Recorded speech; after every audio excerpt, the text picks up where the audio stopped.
अस्सलाम वालेकुम दोस्तों, कैसे हैं? उम्मीद करते हैं अच्छे होंगे। अल्हम्दुलिल्लाह मैं भी अच्छी हूँ। आज फिर मैं आई हूँ एक नए वीडियो के साथ। तो प्लीज़ वीडियो को इसकी बिल्कुल ना कीजिएगा, वीडियो को पूरा देखिएगा। तो चलिए सुनते हैं मुफ्ती साहब की ज़बानी।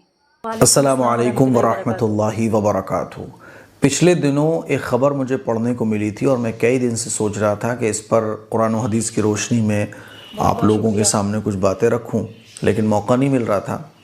आज मुझे मौका मिला तो मैंने सोचा कि इस पर एक वीडियो रिकॉर्ड करके कुरान और हदीस की रोशनी में इस खबर पर जी आपको कुछ बातें बताई जाएं, क्योंकि सही बात पहुंचाना ये मेरी ज़िम्मेदारी है। पंजाब के मोहाली ज़िले के झामपुर इलाके के रहने जी वाले एक मुस्लिम शख्स ने सनातन धर्म मंदिर बनाने के लिए अपनी 325 गज ज़मीन, जिसकी कीमत तकरीबन ओ 80 लाख रुपए बनती है, वो दान दे दी। दान देने वाले मुस्लिम शख्स ने यह भी बताया कि झामपुर के हिंदुओं के पास अपने जी धार्मिक स्थल के लिए जगह नहीं थी। उन्होंने इससे मदद मांगी क्योंकि इसका रियल जी इस्टेट का बिज़नेस है, कारोबार है, मालदार आदमी है ये। तो इसके बाद ये शख्स गया शाही इमाम साहब के पास, शाही इमाम मौलाना उस्मान रहमानी जी लुधियानवी के पास। उनसे मशवरा किया, जिस पर मौलाना साहब ने खुशी जाहिर की कि भाई ये तो बहुत अच्छी बात है। अब शाही जी इमाम से इजाज़त मिलने के बाद ये शख्स अपनी निजी ज़मीन, जी 325 गज ज़मीन थी, इसने ओ सनातन धर्म सभा को दे दी। ज़मीन की रजिस्ट्री के दौरान शाही इमाम पंजाब भी मौजूद थे। इस मुस्लिम जी नौजवान जिसने ये ज़मीन दी, उसके तिलक भी लगाया गया। शाही इमाम ने तिलक तो नहीं लगवाया, लेकिन भगवा, शॉल जी और जो मफलर है उसको पहना। इस ज़मीन पर सनातन धर्म मंदिर एवं जी हनुमान मंदिर का निर्माण किया जाएगा। और ख़ास बात यह है कि देने जी वाला जो मुस्लिम शख्स है वो इस मंदिर के निर्माण का खर्च भी उठाएगा। तो ऐसे 80 जी लाख रुपए की तकरीबन ज़मीन हो गई और 50-60 लाख रुपए मान लो, तो मोटा मोटा 1.5 करोड़ रुपए की लागत जी ये मुस्लिम शख्स उठाएगा। शाही इमाम मौलाना ने इस काम की तारीफ़ करते हुए कहा कि ये बड़ा नेक काम है और पंजाब में जी नफ़रत के लिए कोई जगह नहीं है। इसको अनेकता में जी एकता की एक मिसाल करार दिया। इससे पहले भी ये मुस्लिम शख्स एक चर्च के लिए और एक अच्छा गुरुद्वारे के लिए ज़मीन दे चुका है।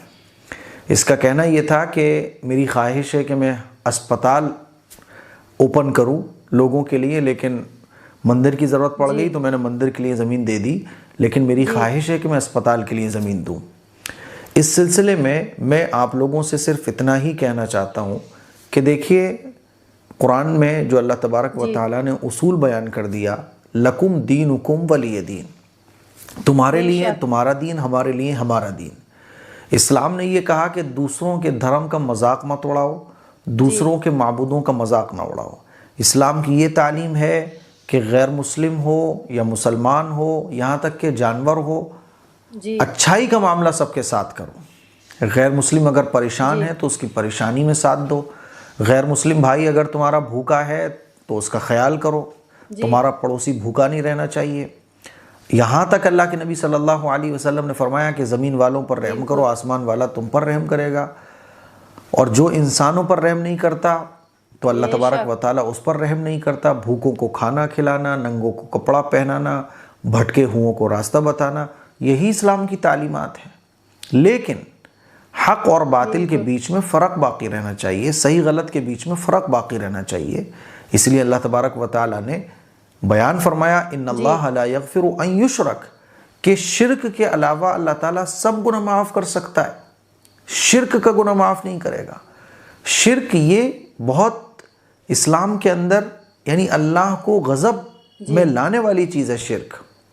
आप देखें मक्के के अंदर सहाबा को, जी सहाबियात को कितना सताया जाता था। किस बात के लिए सताया जाता था? कि तुम हमारी बातों को मान लो, जी चलो ऐसा करो। बाकायदा डील के ऑफ़र दिए जाते थे।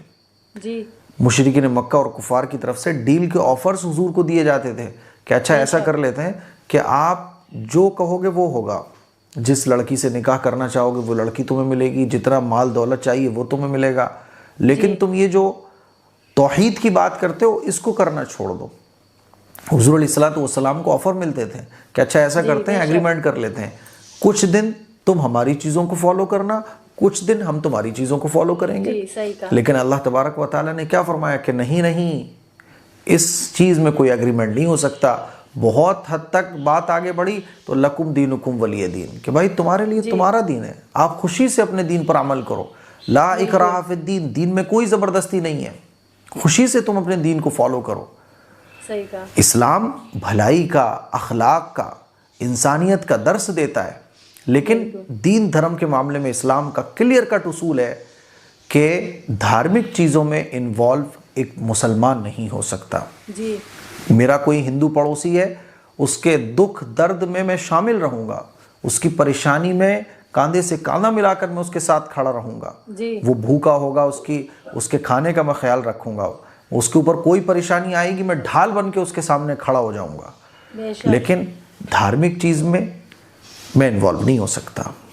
होली आई, मैं भाई आपका मैं सम्मान करता हूँ, आपकी रेस्पेक्ट करता हूँ, आपसे मोहब्बत रखता हूँ, लेकिन मेरा इस्लाम मुझे ये इजाज़त नहीं देता कि मैं आपकी होली में शरीक हो जाऊँ। जी, और इसमें कोई प्रॉब्लम नहीं है, मेरी चॉइस है। जैसे खाने में मेरी चॉइस होती है, पहनने में मेरी चॉइस होती है, ऐसे ही मेरे भी कुछ राइट्स हैं, और ये राइट्स हमारे संविधान ने भी हमें दिए। इसीलिए मैं तो यही कहना चाहूँगा कि कुरान और हदीस की रोशनी में ये था जो मैंने आपके सामने रखा है। आप इंसानों की भलाई के लिए काम करो, अस्पताल बनवाओ, कॉलेज बनवाओ, आप लोगों के लिए फ्री राशन का इंतज़ाम करो, फ्री मेडिकल सर्विसेज आप उनके लिए जारी करो, बग़ैर किसी भेदभाव के आप लोगों की मदद करो। हिंदू, मुस्लिम, सिख, ईसाई सबको नफ़ा पहुंचाने की कोशिश करो, अल्लाह खुश होगा। लेकिन हक़ और बातिल के बीच में आप फ़र्क ही ख़त्म कर दो। आप कहो कि नहीं भाईचारा ये है कि तुम मेरी ईद मनाओ, मैं तुम्हारी होली मनाऊंगा। नहीं नहीं, अनेकता में एकता की मिसाल यही है कि मेरा हिंदू भाई मेरे सामने खड़ा होकर होली मना रहा हो और मैं अपनी नमाज पढ़ रहा हूँ, वो अपनी चीज़ पर अमल करे, मैं अपनी चीज़ पर अमल करूँ। बेशक। अनेकता में एकता की मिसाल ये नहीं है कि वो मेरे रंग में रंग जाए, मैं उसके रंग में रंग जाऊँ और दिलों में नफ़रतें पल रही हों। इसीलिए लकुम दीनुकुम वलिय दीन, तुम्हारे लिए तुम्हारा दीन, मेरे लिए मेरा दीन। कितना अच्छा होता कि इतना बड़ा अमाउंट अगर अस्पताल में ख़र्च होता, इतना बड़ा अमाउंट एजुकेशन के लिए ख़र्च होता, इतना बड़ा अमाउंट सही गलत में तमीज़ करने के लिए, हक़ और बातिल की पहचान के लिए ख़र्च होता। बेशक। और अफसोस इस बात पर हुआ कि शाही इमाम ने इस पर खुशी का इजहार किया।